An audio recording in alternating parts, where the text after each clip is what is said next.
This show contains mature content. The views and opinions presented belong solely to the people expressing them, and they do not in any way represent Goonies Comedy Club, the Crooked Pint Ale House, or any of their staff or management. Besides, every person on this show is a comedian, and they might just be joking. If you could be trapped on a deserted island with one person, why would it be me? I believe. Roll lunch, we're having lunch on the road, yeah. Welcome to Road Lunch, where we sit down to have lunch with working comedians on the road. We're here at Goonies Comedy Club, located at the Crooked Pint Ale House in Rochester, Minnesota. My name's Andy Fisher, and joining me are comedians Justin Leon and Carl Johnson. How you doing? Thanks for being here, guys. Thanks for having us. Appreciate it. So the point of this show, like I was telling you, we want to get to know what it's like to be a working comedian, get to see what the life of a working comedian is like. Everything from open mic beginning comedian all the way to rock star, movie star. This is so. How is it that I didn't hear that? Oh yeah, phone's on silent if you don't mind. You wouldn't think you had to say that to grown-up people in 2019. Sorry about that.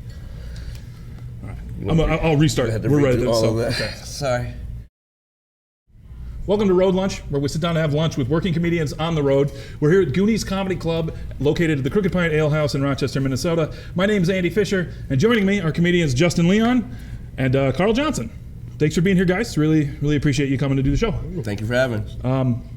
So like I was telling you, this show, the point is to get a look at like the life of a working comedian, get to know what working comedians are like, get some experiences from you, get to know you as people as well. And also, like I've been saying, none of this matters, so answer these questions any way you want. We're just here to have fun, get to know you guys. Cool. First thing I want to jump in with, this is always where I like to start. Where are you from? Where'd you grow up? I was born and raised in Kansas City, Missouri. That's where I started doing comedy. Stanford & Sons Comedy Club in Kansas City years ago. And so that's where I was born and raised, KC Mo. Right on. How about you, Carl? Dearborn Heights, Michigan, like between Ann Arbor and Detroit, basically. Okay. I started at Joey's Comedy Club in Livonia in like 2010. Okay. Those are your home clubs, or is it like, did you start there and move somewhere else, or? I started in Kansas City and moved around a lot. I was in LA for a while. I was in Arizona and Chicago for a minute, and now I'm in Milwaukee. But Kansas City, that's my home club. Sure. San Francisco was until it's imploded. Oh, really? Not really, but not open anymore. Yeah, it's done. The owners are all dead and gone. The Glazer brothers. I don't even know if you remember the Glazer brothers from Stanford & Sons. You remember that comedy club? I do not know. Yeah. So there was a wild bunch of guys, and they're all dead and gone now. So the club is no longer, but the Improv in Kansas City is still running smoothly. Sure. As they say. Yeah. Was that your home club, Carl? I started at Joey's Comedy Club in 2010 in Livonia. It was great because I lived literally like 3 blocks away from it. So I would just go there, pop in on the weekends, and just do guest spots until I could start actually working the club. And then they closed, I want to say 2015, 2016 maybe. And now the Ann Arbor Comedy Showcase, which was kind of like my second home club, is now my home club. Sure. So that's sure. I do miss Joey's. I used to hang out there, hang out with the bartenders, the staff. It was the greatest. It was fun, but it slowly got bad quickly. If that makes any but it was great while it lasted. One of those slow burns that goes for so long that eventually it gets real bad. When I first started, I kept hearing it was going to close, and you hear that year after year, and you're like, it's not going to close, right? And then it closes, and you're like, oh my god, oh no! So I got to move again. Right on. So how long have you been doing comedy? 9 years, but if I wanted to be honest with myself, I'd say probably a little over 8 though, because I took like 9 months off last year. Took a lot of time off, which I've never done before, which was weird. To be on Facebook and see all your friends like, I'm here tonight, I'm here, and I'm just like, I'm at home. Yeah, right. I don't want to go anywhere. Yeah. So I've been on and off comedy for almost 19 years. Oh wow. Yeah. From the first time I ever stepped on stage. Yeah. Sure. So you've seen a long progression of it. Absolutely. The thing I always hear, I'm pretty new. The thing I always hear is clubs are dying, and I've seen a bit of that just in my few years. Yeah. How about yourself? Absolutely. But it's interesting because they die and they open. They like you were saying, they would say for years that this club is going to close. The same thing with Stanford & Sons in Kansas City. They said for years this club's it's never going to make it, and it will last for a while. And then this one closes and another one opens, and it's just part of evolution of all of this. You know, things have changed, times change. The internet has put it in a position where people don't need the clubs the same way. The same way that people don't have to be in Los Angeles to succeed anymore. It's not the internet's opening it up in a place where you can work from anywhere, and so people get their entertainment from so many different places that the club has to be special. And I don't mind that, because hopefully the cream will rise to the top, and shitty people and shitty businesses and shitty comics will not be able to go to the limited number of comedy clubs that there are. And those who are talented will be able to be the representation of us in a club. And so, you know, I think it goes up and down. I really do. But the internet's also taught us that you don't have to be funny to work at comedy clubs, to be famous. Absolutely. It's if you sell tickets or you've not. heard those stories of YouTube guys just showing up and they're just. Yeah, I worked with should I drop names or no? If you want, I don't know if that's None of this matters. Tell the story and see. We'll try to guess the name. How about that? Go ahead, tell how shitty this person was from the internet. I'll just say that I worked with someone from has 10 million followers and 32 seconds worth of material. I worked with someone from a MTV show. That's what I'll say. I'm sure you could put two and two together, right? No, that doesn't limit it. It's true. In the first 10 minutes, like, people were enamored with him, you know, and they were just like, "Oh, a famous person is here." And 10 minutes into the show, they were like, "Oh, this is what's happening? Okay, all right, great." And me and the other comic felt like actual comedians. You know what I mean? But the clubs will do that because people will come in for that name, and they'll get two good comics in front of this person. And then people will see this person that they know from TV and go, "Well, he wasn't that funny, but those other two guys, they were funny. They were good comics." And hopefully that will get people to come back to the club. Now maybe they won't come back for that person that they came to see originally, but maybe they'll come back to the club. But comedy, the club, unknown comedians, it builds the idea of that being good in their head. I don't like your positive outlook. Listen, it's so interesting because when I was younger, it's funny, my curmudgeon changed. I was a young curmudgeon as a comic, and now I'm older, and the idea of life is different to me. And that's great. Just like you said, none of this shit really matters. You're evolving. Well, yeah, sort of. Look at me, I'm evolving too. Yeah, into that giant pretzel boy. And me in a salad. This wasn't me. I'm trying to live a little bit better. I see the idea of so much negativity. It doesn't work for me. It just doesn't help me at all. Doesn't make me a good person. Doesn't make me a better person. And that's not. I'm not passing that on you. You know what I mean? I'm not. You be as fucked up as you possibly could be. No, I'm not. Sell trust that. me. I'll be honest with you. I'm way more positive than I was when I first started. Absolutely. Exactly. Life has. It just depends on how you look at life. Everybody. I know that this stuff is fleeting. I know that none of this means anything. It really doesn't. We're this big on this fucking universe. It's just it really has no value on that level. So I don't let it eat my head up that way. You also have no right to be a curmudgeon like your first 2 years in comedy. You haven't done anything. But that's what brings you into comedy. You're opening mics. It's whatever your life. I think for most of the comics I know, whatever your life shit on you, whatever issues you have, whatever baggage you have, you get drawn to stand up because that's a way for you to get back at all that anger or the frustration or whatever it was that pushed you there. Have your voice out. I can say what I want to say and no one can stop me. And that has to come with a little bit of anger. If you're just going into it, boop, boop, boop, boop, that doesn't really work to get you on that stage the first time. You need that strength to step up on that stage the first time. And that usually comes from anger or pissed off. Or not having a dad. That helps That'll do it. When you were a kid, what did you want to be when you grew up? Was it comedy? Most people, no, it came at some point later, right? But helps define who you are. So was there anything that you had? I never tried. I never thought about stand. I always loved stand-up comedy, but I never really thought about it until you have your friends come up to you. You're funny. You should try this. You should try that. And what really happened was Bill Squire, Cleveland guy, really funny dude. We've had him on the show. Yeah, he's a good guy. So great. I've worked with him a couple times. I remember when MySpace was around, you could do those little blogs, And I posted these blogs called Tiny Quick Thoughts, and they were just little jokes. And Bill reached out to me and said, I read some of them and they're pretty funny. And you should maybe, so he kind of actually, he probably doesn't know that. I don't think I've ever told him that. But he planted a seed? He kind of did plant a seed for me to be like, okay, let's, and no, a couple, kind of sad to say in a way because it's 8-9 years later, but a couple of those jokes that were in there, I still will use those sometimes in sets. And, it kind of helped a lot. So you never know. I've always been a writer. I've always been able to write stuff. Was that what it was when you were a kid that you wanted to do when you grew up as a writer? Because when I was in high school, I wrote awards for writing. I mean, I wrote movies, songs. I'd be like at work singing a song and someone would be like, who wrote that? And I'd be like, me. And they'd be like, get the fuck out of here. I'm like, no, I did. So I could always write anything. And then it just one day turned into, let me see if I can write jokes. Let's try that. And I've never stopped. So I know. I wasn't, stand-up wasn't in my head for a while. I was a class clown, but didn't know what I was going to do in that vein at all. It wasn't something that I thought was a possibility of something that you could do. But I always liked to entertain as a kid. I learned how to juggle when I was real little with oranges in the house and beat up all the fruit. And my mother was she would let me do anything. She bought me ventriloquist dummies when I was a kid. I was playing with those for a little bit. And so I was always kind of a troublemaker. The teacher used to say, I remember my second grade report card, she wrote, Justin is an excellent leader. He's just leading the kids in the wrong direction.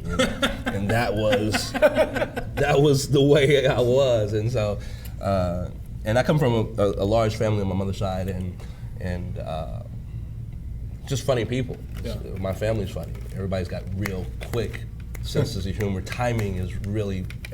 My grandparents, my grandmother, they were all just super fast, and I'm not the funniest person in the family. That's what I was about to say. Isn't it funny? Yeah. I'm not the funniest. Absolutely. I'm the one with the biggest balls. Right. There you go. And no filter. I'm the one that I say things that everybody's like, oh, I knew Justin was gonna say that kind of thing. Yeah. And so when I was in my early 20s, I had lots of jobs. I worked for the airline for a while. I was a weight and balance guy. I measured the weights and balances on planes to make sure they stayed in the air and all that kind of stuff.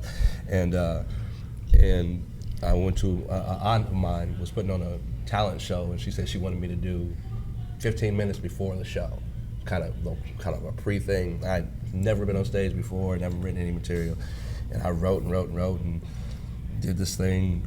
And 5 minutes was shit. 5 of it was and 5 was just like, oh wow, and then I was hooked from that moment on, and so that's introduced me to it. Oh yeah, been going ever since. Yeah. All right, let me ask you this then. All right, let me ask you this then. All right, let me ask you this then. Let me ask you this then. Let me ask you this then. Let me ask you this then. Let me ask you this then. Follow on that line. To get to know you outside of comedy, if you were in a talent show now, but you couldn't do comedy, what would you do? Juggle. But I can only juggle like 3 things, so it'd just be. More than me. Yeah, I don't know. That's an interesting question. Yeah, I don't know. Maybe. Oh, juggling. I can't dance. That was the first thing that shot out of you was juggling. Right, because so it's the only thing I could think physically, like a talent show. I can't sing. Well, you led those kids in the wrong direction, but it led you in the right direction. You know what I mean? So drop them off somewhere. How about you, Carl? What would you do if you couldn't do stand-up and you had to be in a talent show? Anything? I've never been the best planner of things. Okay. I've always been like, well, I'll do it tomorrow or whatever. We'll see what happens tomorrow. So I don't know. I probably maybe working with the animals somehow because I'm a huge dog lover especially. But that's probably what I'd be doing. But be the guy tossing the frisbees and the dog doing tricks and stuff like that. Maybe a dog trainer or something like that. I don't know. Yeah, possibly. But but you're not a dog trainer. I know I can just pick anything. Right. Talent that I don't have. Yeah. Right. Well, I didn't go to. I'll be a sword swallower then. That would be my talent. I didn't know it had to be something that I had to figure it out. We just pick. I don't know. I'd be a contortionist. That would be my talent. The sad thing is, no, you just get to pick anything you want. I don't know. The sad thing is, I really don't know. I don't. I mean, I don't know. Worries. What did you do before comedy? Did you have anything? Your goals? Did you go to school for something? Did you have a job you were doing? Yeah, I did. I started off in the restaurant business. I was, cook, server, all that kind of stuff when I was out of high school. I did go to college for a little bit. I partied too hard, real fast. Had the freedom. I was a top 20 high school basketball player in the early '90s. Nice. in the Midwest area of where I was, not no nation or anything like that. Bus had a bad knee and all this kind of shit. Went to a junior college on a scholarship, smoked weed for the first time, decided I wasn't running anymore. Ended up out of college working in restaurants. I worked for underground utility companies. I was that guy that would spray paint the lines on Mark Water and Electric before people would dig and all that kind of stuff. And I worked for airlines. I was a child care counselor in Los Angeles and Pasadena. I was, like I said, I worked for America West, American Airlines. And yeah, so I did a little bit of everything for a while. And then as soon as I didn't have to do that anymore, I didn't. Yeah. Carl, what about you? You have something you were chasing before? I went to, nope. I went to community college, and the only reason why I went is because you could wear pajamas there. Sure. I didn't. It's literally, it's the only reason why I went. I was like, I can just roll out of bed and go. That's fine. I hated school, man. I got through high school, especially like the last year or two. I just kind of floated seas, you know what I mean? Just floated through. I hated, and then. Started working for Pizza Hut, and then like. Did you get free pizza? You know I did. Do you hate Pizza Hut now? I do not hate Pizza Hut. I grew up with it because my mom used to work there for a long time. So she'd bring home pizza. That was like when I grew up on. I don't know if you can tell, but so I love pizza. And then I worked for like a warehouse medical company in a warehouse for like a little while, and then Walmart for like 8 years. Yeah. Oh, wow. Yeah, and that'll make you do stand-up comedy. Oh yeah. That'll help. Is it as bad as they say it is? It's not great. It's not. Well, here's what. It's not. Yeah, it's not near. If you shop there, that whatever. Congrats, I guess. But it's not. It's not a great company. It's really not. It's at least not the one I worked at. Yeah. Like I got fired because I was literally. They said attendance, but I had missed like 2 days that year, and it was because I was there for so long. I was actually making starting to rise up, and make decent money. Oh, and they want to read it. Let's get out of here and get the new people in. You know what I mean? Yeah. So okay. Yeah. Go, it's you first, right? All right. So now I want to. I want to get to know a little bit about you guys as comedians now, right? Like tales from the road, being working comedians. And the favorite question of the whole show to ask, I love to start here with when we get into this, horror stories. Tell me some of the worst experiences you have doing stand-up. You want to go first? No, I know you have more of them. I probably do. I don't know what that means, but sure. No, you go first. I don't know. I'm trying to think. There's nothing? Not even that one just I never hell bombed. night that jumps to mind? Never bombed in my entire life. Well, Justin has way more road stories, so I'm surprised you can't think of one. The one that usually I talk about, Chris Porter? I don't. Comic Chris Porter out of Kansas City, and I did a show in Kansas City it was after a hockey game. Okay. It was an IHL hockey game. Kansas City Blades was the team at the time. And they were having the opening night, and they were doing this show. At the end of the night, this was earlier in our comedy career, in the night, they're going to have stand-up comics on the ice. And we ended up, each was supposed to do 15 minutes, and it was a horrible game. It was a blowout game, so nobody stayed. So there was like 100 people in the stadium, and it was dark, pitch dark, and I walk out to the middle of the stage. I lost the coin toss, so I had to go first. And getting to the middle of the stage, and before I could say anything out of the darkness of this arena, I heard a guy go, "You suck!" I hadn't said a fucking word yet, and I had no comeback for the darkness of a yell. And yeah, I can't see him. And it was supposed to be, we were supposed to be clean and this whole bit, and so I ended up doing 12 out of 15. Horrible material because I was just thinking about it. And then Chris had to go out. And we switched this jersey. They gave us a practice jersey, one practice jersey, so because we thought we were going to get jerseys out of the deal. Yeah. We weren't. And I gave it to Chris, and he went out. And we had this setup thing that we said that if he was eating it at the end, if he gives the signal, we'll stage a hockey fight. We're at a fucking hockey game. We'll stage Yeah. So he gave me the signal like 10 minutes into his act, and I came out there. We started tussling on the ice, and nobody's laughing, nobody's doing anything, because just looks like, because I don't have a jersey on anymore. Yeah, just some This guy was like went the to black fight dude him. jumped out of the audience and jumped on Chris Porter in the middle of the ice.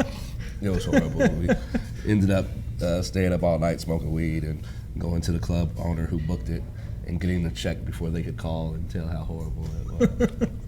That's still Right on. I have a few, but I have one that I remember because it was my first corporate gig. Yeah, and the last one. And it was, I was fairly new. I was like maybe 3 years in or something, 3 or 4 years in. And it's this company that, I forgot what the company's name is. It's probably a good thing, but they make this food. It's like healthy food. So all they eat is like healthy. It's a company to lose weight. You eat like these products to lose weight, okay? So they offered me $75, right? To do some time. And I was like, I can do that. And then I was like, you know what? I'll get 2 more of my friends, right? We can split at $25 each, you know? Killer, right? Killing that. And we started doing the show. I went up second. And at this particular event, they were gonna eat a bunch of shitty food. And they just wanted that shitty food, you know, because they eat all this health food. This event was like their cheat day, you know what I mean? So I'm in the middle of my set. First guy, my friend John, did fine. He did all right. I go up. It's going well the first 6-7 minutes, and we're only doing like 15 apiece. And like about 6-7 minutes in, the attention is not. It's gone. Lost him it's already. gone. Damn. And then I hear food's coming, and a a waiter kicks the door like an action movie. Kicks the door and comes out with both. He's got 2 of these, and he's right behind me, which is a terrible place for the stage.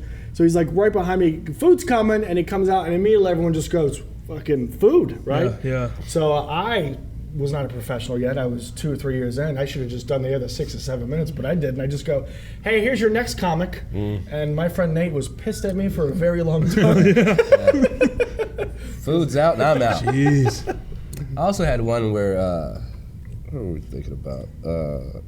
My first, it was a casino. It wasn't a casino. It was a private gig, like a corporate Christmas party, and it was at a casino in Kansas City in one of the rooms, one of the convention rooms, and I was with a comic named Brian Burgess. He was an older comic out of Kansas City, and just real curmudgeon-y kind of guy, but he was taking me on a trip with him for this gig, and so he goes, I'm gonna go hit the slot machines for a little bit. And I'm sitting there watching the people eat and whatever, and the boss stands up. He goes, all right, guys, in just a few minutes, about a half hour, 20 minutes, we're gonna have the comedians come up here, and before we do, let's give a little recap of what's been going on. Some of you guys noticed that Sarah's not here. She was in a car accident on the way here tonight. We don't know how she's doing completely, but we're gonna keep her in our prayers. It's been a rough year. We lost Tad, and we also lost Mary. So we know it's been a rough year, and we need to take a moment of silence for the ones we lost, and for Mary. So they're having a moment of silence. Yeah. And I'm sitting in the back of the room going, oh. And I walk out into the lobby area right through the doors, and the guy who brought me, Brian's coming back from, he goes, what the fuck is wrong with you? Because I had this look on my face. I go, they're having a moment of silence for the people they lost. For their dead friends. This year. And then they're gonna bring us up. He goes, you're full of shit. And he walks in the door, he opens up the door, he goes in. And it's just like a movie. He goes in, and right when the door closed, he comes right back out. And he looks at me, he goes, well, you better be fucking fun. He walks away, because I had to go first. Good luck. Yeah, it was Poop. yeah, that's digging out of the home. Can I tell you one that someone told me from their experience? It's it's maybe my favorite road story ever. They were similar to Justin. They were doing it, but this show was for a charity for someone that had just passed. The money was going to go towards their family benefit, And before the show, they had like the big screen, the projection screen going, and they just had pictures of him, right? And just sad music, piano music behind. And then they introduced a comedian who was wearing a white T-shirt, and they forgot to turn off the projection screen. So he's just got the dead kid on his shirt the entire time during the set. Jeez. Wow. Yeah, that's a little distracting for the audience. Right. Just a tad. Tommy, right. it's Tommy. Tell me about a bombing story, or tell me about what's your process. If you have a bad set, whether it's you having a bad set or a bad audience or bad conditions, what's your process? How do you deal with that? To be real honest, and this has nothing to do with being cocky or anything, or I don't bomb like that anymore. Yeah. How'd you make that the change? Because fuck them. Okay. Is the change. Sure. Because I wish I can get there. I'm not there yet. And I'm telling you, for me, I know that this works. So I know that something has happened in the dynamic. I no longer want to go home and kill myself if I have a bad set. Now, did I, as a comic, have those times back in the day? Of course, we all did, because we put so much into this that we just hate that it doesn't work sometimes. Yeah. But as you get older and you do this longer, you start to recognize, well, I know this shit works. And I know it works for some of the people out there that didn't respond in a certain way. And I know that, and maybe I didn't sell it the right way, or maybe somebody, you hear those people say, "Oh, you never blame the audience." I'm not a comic that believes that. I just don't, and maybe I just don't know, but I don't buy that, because I've worked with too many shitty audiences to know that there was nothing I was going to be able to do to find drunk Fred's zone to sell him my really thought out joke, and he's on his 15th Bud Light. He's not gonna get it, and that's not my fault. Yep. Yeah. And there can be bad circumstances. Yeah, there can be bad setups. There can be bad. It's any comic. You know what? Seinfeld's great, but whatever. Any comic that's, because he's known for saying that, never the audience's fault, which is horseshit. I did a benefit show not too long ago, where I was closing it out. There was 3 guys ahead of me. And one of the guys, we were talking, I kind of knew him a little bit, we were talking before the show, he goes, we were talking about this, can it be the audience's fault? And I was like, it can absolutely be the audience's fault. Now, if it's always their fault, then it's you know what I mean? Right. But we're playing the percentages here. I've done these jokes for I don't know how long, they hit 80%, 85% of the time. The other 10, 15, who is that on? I mean, you know what I mean? Yeah. But so we're talking about this, and he goes, it's never the audience's fault, it's your fault. And I was like, oh. All right. And he went up and proceeded to eat the biggest cock I've ever seen in my life. And he got off stage and looked him right in the eye and go, well, you suck. Yeah. You fucked that up, didn't you? And I went up, all your fault. I went up and did just fine. Yeah. All right. That's I like Guess that. I did better than you did. Fuckface. Yeah. Right. So don't say that. Yeah. Okay. So it's not true. But I understand. And yes, I have bombed or didn't do well or had but it could be a combination of a lot of things. It can be the trip that I took in, how long it took for me to get there, what my mental state is. For whatever reason though, usually when I have a fucked up thing going on in my personal life, I'm so much better on stage. Like if some tragedy happens like a day before I'm fucking strong on stage, because there's some kind of comfort zone. zone. It stirs you up, or how does I think it's a safety net. I think it's me being able to control something in my life on stage. Me being able to say exactly what I say, feel the way I want to feel, do what I want to do when chaos is going on that I can't control. Okay. I think that's what makes. And you said that you don't bomb very often anymore, but that's probably because I watched you last night. You're naturally good at talking to the audience. No. I'm more of like a stick to the script joke guy and go into the audience, but it's not my. So I'm able to bomb probably a lot more than Justin is, Because if you don't like these jokes, I don't really know what to tell you. And so where Justin can be like, I'll just I've been talk to you. I've been doing it such a long time where I can go and do the jokes if I just feel like doing the jokes. Right. But if the jokes aren't working, then you're not gonna hurt my feelings and not laugh at my jokes. Yeah. Then I'll fuck with you. Yeah. But that's also being able to close, because I headline mostly everywhere, but I feature for huge names and stars and whatever, fucking trying to get in the door at a club or whatever. I'll feature. And I know that I don't go, as a feature, I don't go into the audience. I'm old school in a certain way. I don't mess with. That's for the headliner. That's for the headliner. You leave that meat on the bone for the headliner. If he chooses to or not, that's all up to him. So I won't do it when I feature. That's just how I am. And so it's always comfortable when you're closing to go, well, you're not gonna hurt my feelings. I'm gonna just, who are you? Yep. What can I get out of you guys rather than I'm gonna enjoy this my way. Yep. Sorry. I'm gonna enjoy this my way rather than just suffer through. Yeah. I'm better at reactionary stuff than going into the crowd. I can react a lot better. I'll get laughs that way, but I'm not going to go. It's not my forte to go into the crowd. Right. But I had a show. I was featured at the Ann Arbor Comedy Showcase a couple weeks ago, and this right in the middle of my set, which is I'm the feature act, middle of set, so you have to count the guest spot that was ahead of me and the MC. So you're probably a half hour into the show. You know what I mean? These two old couples. They seat them right up front, right in the middle of my set. I'm about to do a punchline, and of course I have to address. And I just said, well, I'll start over. And I went right to the first joke, and that killed. But it's like, but it's one of those things where it's like, I'll do that. But if I go into the crowd, like it's not, I'm not great at that. I'd rather just react. Yeah. All right. Enough negative stuff. Tell me about one of the best experiences. Like, tell me a moment where you either knew, I'm in love with comedy, or this is why I'm in love with comedy. Something like that. Just the glorious moment of doing stand up for you. There's a couple. One that's where I knew that when I got the crowd just crazy. So I was opening for Wayne Brady at Iowa State University years ago. I think he was doing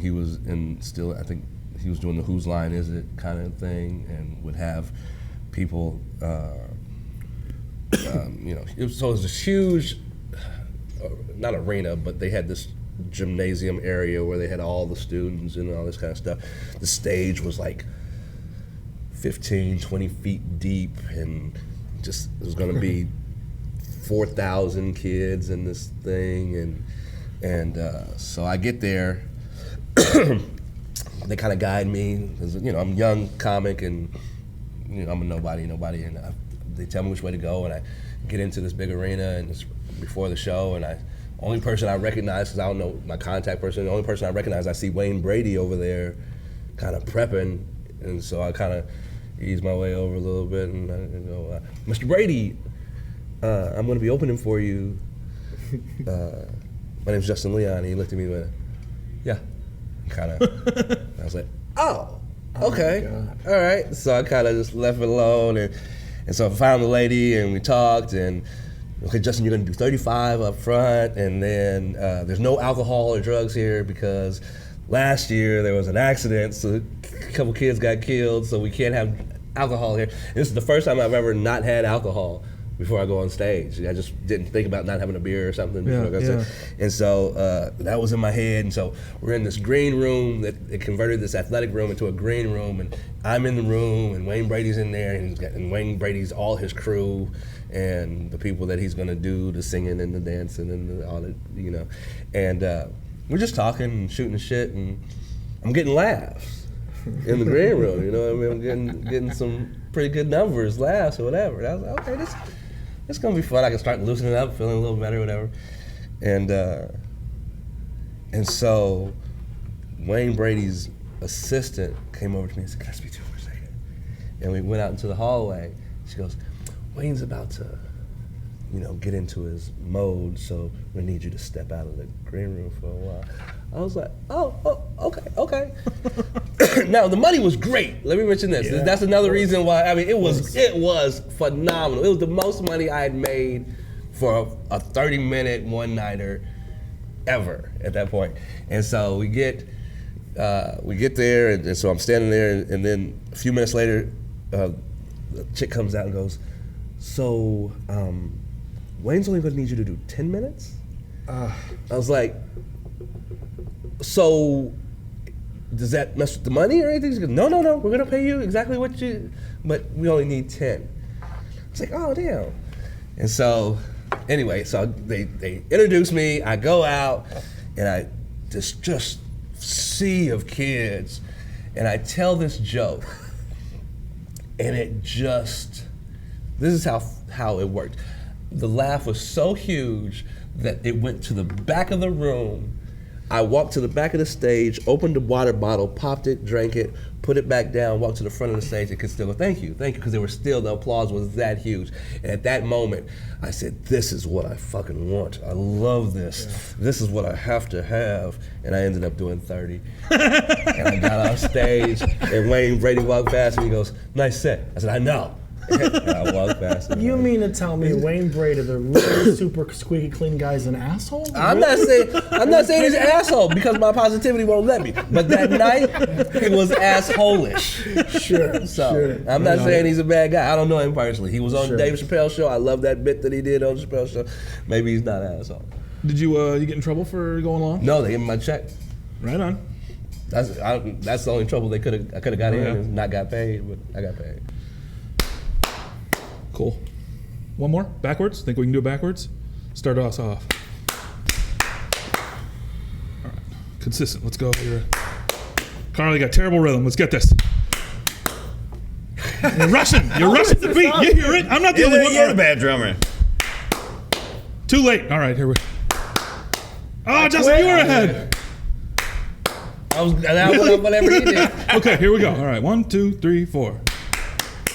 It was quick, but it was on. I felt bad about it. Do it again. Okay. That's good. We'll call it. Yeah, all right. It's okay. Joining us now is regional up-and-coming comedian. This is Trevor Lee. Please say hi. Hey, Trevor. How's it going? Cool. Hey, Trevor. Good to see you guys. You too. Good to have you here. We want you guys to get to know Trevor now. Okay, awesome. Okay? So we're going to play a little game where I'm going to tell you something about Trevor. Okay. All right? What's going to happen from there is you guys can ask him questions. He'll tell you about it. It's going to be a story, point, anecdote, whatever. Some little tidbit about Trevor.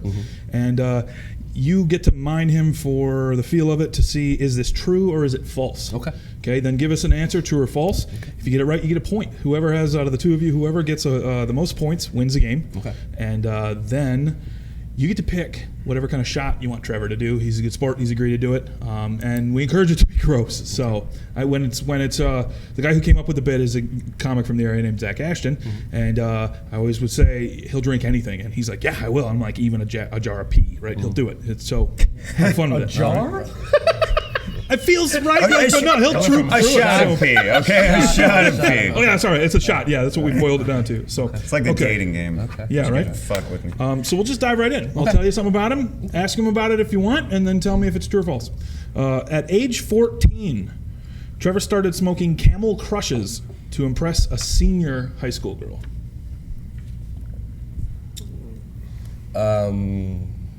What was the girl's name? Carmen. Did she smoke? She did. Yeah, she smoked a lot. And did she smoke Camel Crushes? Yes, exactly. Yeah. It's the menthol Camel Crushes. So it's like the super mint, you know? Yeah. Hell. What makes them crushes? What do you have to? What makes them crushes? I mean, have you ever smoked a Camel Crush? I'm gonna say I haven't. Okay, so there's the little bead of menthol in the middle of the filter, and so when you're smoking it, if it's just a regular Camel Crush, it's like a Camel Light, and then halfway through you press it, you get the little pop. Were you a finger presser or a mouth presser? Did you pop finger it? presser? Okay. Yeah. What color eyes does this girl have? Green. Was that quick enough? You guys got? I an like answer? this girl, man. Yeah, True or yeah. false? I think I know. Okay. What do you got? So do we each have to? Are we each? However, whatever order you guys want to say them in, but yeah, each one you go tell me true. true or false. I think true as well. True. Yeah. Okay. Both going true. Okay. This one is actually true. Yeah.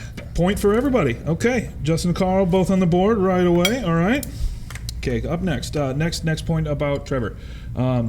At age 9, Trevor's dog gave birth to her puppies at the foot of his bed on Thanksgiving. What kind of dog? Golden Retriever. Oh, do you ever how many puppies? 6. Did they all live? 5 of them did. What happened to the other one? The one it was small. Okay. Yeah. So it was Thanksgiving at were you having Thanksgiving at your house? It wasn't Thanksgiving. I thought you said Thanksgiving. He gave away the game. There we go.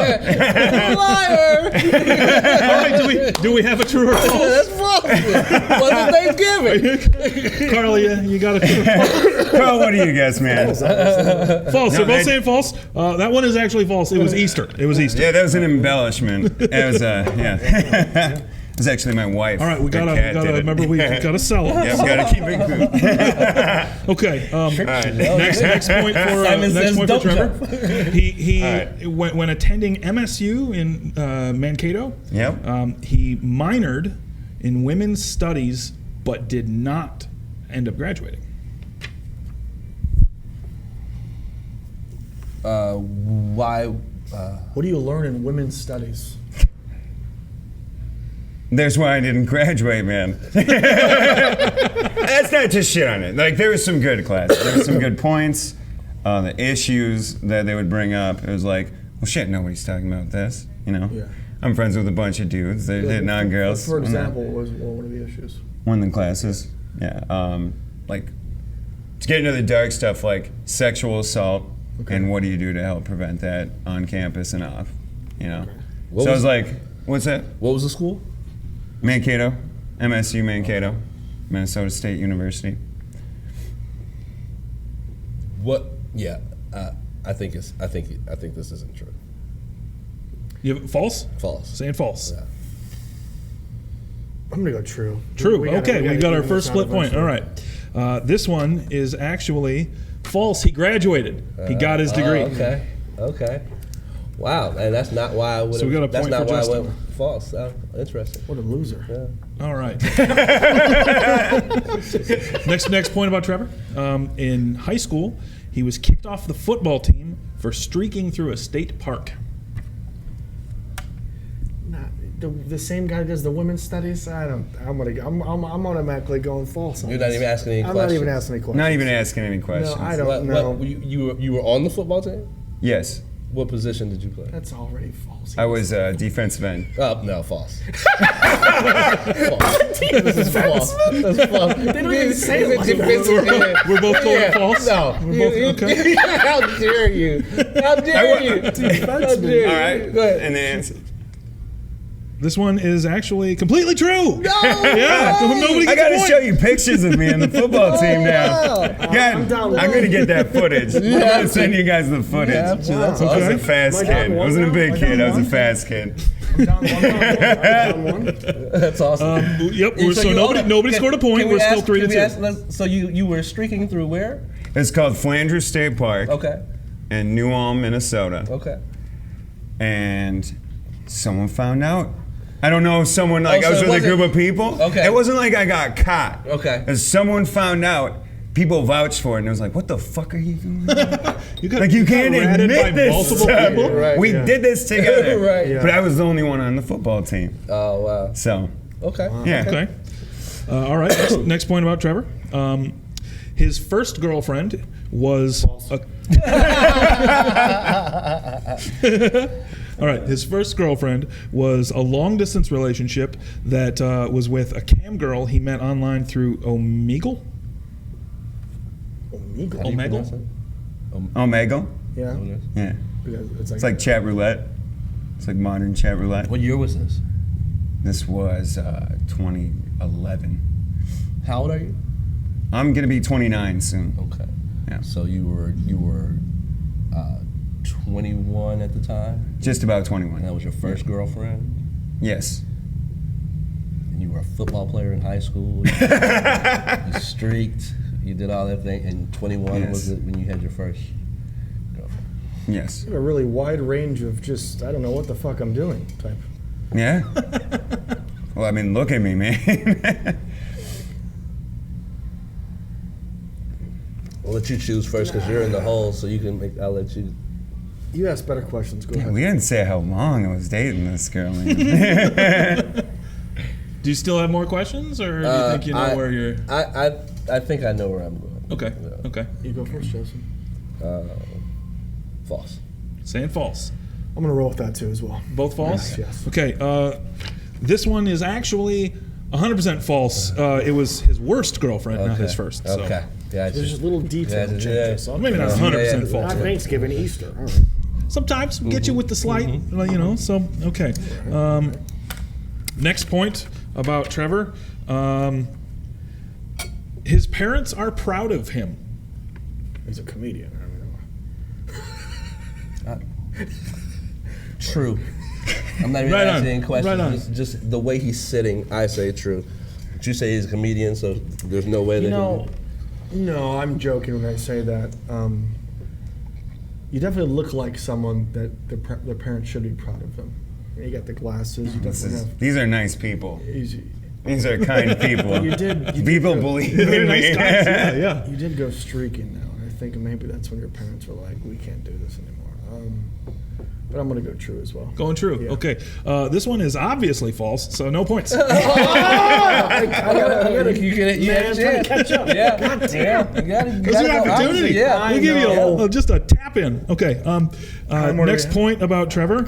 Hold up. How do you quantify your parents are not proud? Do they tell you they're not proud of you? Yeah, that's a good question. Yeah. Now, is that How do my question parents false? quantify it? How We'll take that question offline. We'll discuss that later. Oh, okay, So, all right. Okay, there we go. My bad. Your whole facial expression changed. Well, I was like, oh shit, there might have been a murder. I don't know if I should have brought this up because of the way Daddy touches. That's how. They don't. Okay, I'm sorry. I think I that apologize so much for jumping into that bag of words. Too fucking real. Too real. It's a different show. Wow. I don't know if we can talk. Legally, Justin we're not wins. allowed. We're done. Enough once. I'm done with this stupid show. Gonna have to drink a shot of your parents' tears is what I want you to drink. Okay. Next point about Trevor. Carl, is your chance to catch back up? Yeah, and you have to answer first this time. Until he was in the 7th grade, he slept with a teddy bear. What did the teddy bear look like? Little gray teddy bear Okay. and the gold ribbon from like back in the day. You know, they used to tie a ribbon around. Okay, It was like 7th kind of grade? tattered. 7th grade. So that would be 7th grade. You would be for my not how old? 12. 12. Okay, I'm terrible with ages apparently. Did you have a name for the bear? Ted. One of those Ted? names. Yeah, it's just the name you give it when you're a little kid. Did you only sleep with the bear, or did you take it other places? No, it was like that bedroom bear. You know, Oh, bedroom. always been in the bed It's with me. just always been you in the know, bed, never moved Why it, get rid just- of him? Yeah. Okay. Did you ever do anything sexual with the bear? No comment. That's a yes. You fuck Ted.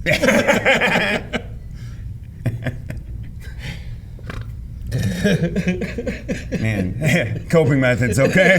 Hey man, find it. Well, that's why they weren't proud of you. You were in your room. You were in the 7th grade fucking a teddy bear. What are you doing to Ted? Your parents got a little sick of you after a while. Trev, you can't fuck Ted. Tired You can't do this. Tired of putting Ted in the What wash. does Ted smell like? Musty bleach.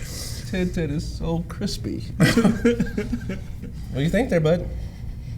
I feel like it could be true, but they might have been, he might be like, oh, it was actually until 6th grade. But I'm gonna roll with true. I'm gonna go true. True. I'm going true as well. Going true. Okay. This one is actually false. He still sleeps with that. Wow. Wow. All right. Wow. Okay, next point. Damn. Okay, here we go. Okay. Trevor has early onset erectile dysfunction and takes Cialis. Early onset. Is this Alzheimer's? 29? 29. Almost 29. That's something to be really open with. Well, I mean, he's been fucking embarrassed since he was fair enough. very young. Fair enough. He could be all out of bullets. I think that's called it's called karma. Very soft stuff.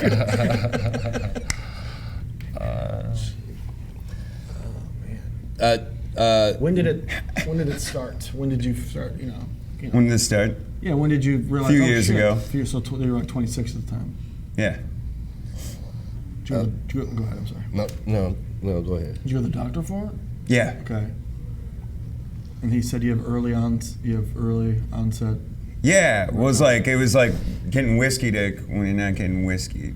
Like, you know. Okay. It's just like, Do you have any other health issues? I'm diabetic. Okay. Yeah, type 2 diabetes. Okay. Right around the same time. Do you have anxiety? Anxiety. I mean, the diabetes creates some anxiety. 26 and you got diabetes. Right, yeah. Was Cialis the first choice of medication? No, I got Viagra from like my friend. Like, Okay, yeah, so it was embarrassing, you know. So you didn't go to the doctor first? Not right away. Okay, I you- thought it was just a different kind of problem. Okay. Yeah.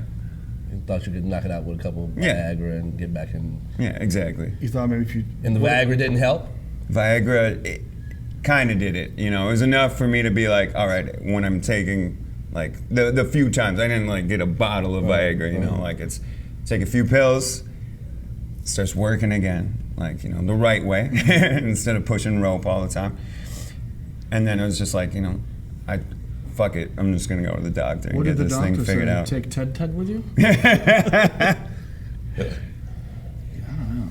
Yeah, no, the doctor was just, you know. So it It's happened. like, well, it's like embarrassing going to the doctor, you know. Sure, no, it's embarrassing. So, too. like- yeah, it happens to the best. Yeah, I mean, you just gotta kind of own it after a while. You know, like, Do you have a girlfriend now? not currently. So are you fucking? Fucking? I mean, I'm in a dry spell right now. I'm in Okay. a few months dry spell right now. We'll get there. We'll get Yeah. there. So That's a different line. Okay. Yeah, Okay. yeah. Do you have an answer? Are you ready for true false on this one yet? I'm letting Justin answer first this one. Okay. You got an answer, Justin? Yeah, I think it's true. Justin's saying true. I'm gonna even up with you eventually. I'm gonna go false. Going false. Yeah. Okay. This one is actually completely true. Justin scores a point. Nice. We have one more point left, which means Unfortunately. Justin's up. Oop, I gave Justin's Carl a up point. You two. didn't. Justin is up 4-2. So Carl, there's no way you can win. But this is the game ball. This is the honor kill right here. I recommend going opposite. Just shooting for that point to try to get one on him before we end. Okay, so the last point about Trevor, and we got to be quick with this one. Trevor's wife left him because they weren't leaving enough room for Jesus. Who's Jesus? Jesus. Oh, we don't have time for all of that. Hey, I'm gonna go. let me tell you, son. I'm gonna go true. Oh, I'm gonna go Jesus. true. True? I'm going false. Going false. Yeah. This one was actually false. Tons of other reasons. That's hilarious. So, Carl, nothing. Sorry. Justin, you score another one. Thank you. Beating him by 3 points. Thank you. Okay, so real fast, what shot do you want to make him take? A mixture of each of the salad dressings in the restaurant. Not even alcohol. No. Jesus. Well, that's mean. I wasn't even ready for anything like that. It was like, what the fuck? Is it gonna be like yag and pickle Will juice? you make that alcohol instead of salad dressing? Sure. Thank you. What would you like to make him drink for an alcoholic beverage? A lemon drop. I don't care. Just be something nice. That's fair. All right, like Carl, add a little pizzazz to fuck it up. I want something bad. A lemon. All alcohol is. Do they have I mean, Tabasco That's sauce? okay, man. Yeah. I want a lemon drop with some Tabasco sauce. God, like a lemon drop prairie fire kind of thing here. Sure. There's Yeah. even a name for it already. Yeah, right. Yeah. Okay. Oh! That's pretty good. We can do better. There it is. Hey, that one was really good. Yeah. All right, so we're back. We have the shot. This is a lemon drop with a bunch of Tabasco stirred into it. Trevor's a good sport. Justin won, so All right. if there's a toast to be made, I think Justin gets to make it. Down the hatch, fucker. So. There it is. So, You know, actually, it kind of just tastes like the full round of tequila Yeah. when you do the salt, the tequila, and the lime. All in one, huh? okay. But it also kind of tastes like puke.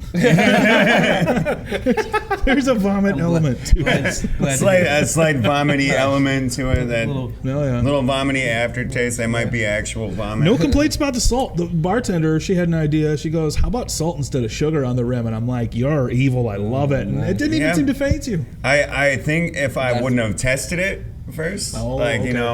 I was like, I couldn't tell. I was like, this is either really chunky sugar or salt. I figured it was salt, but Oh yeah. Right. yeah. Okay. Well, Cool. that's Thanks. gonna sit you know, weird. thanks for being a good sport about it. Doing the segment.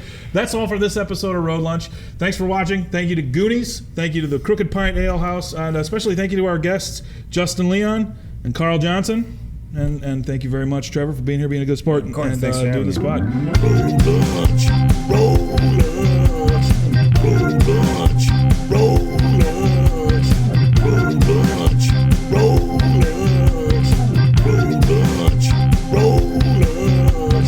Having lunch on the road.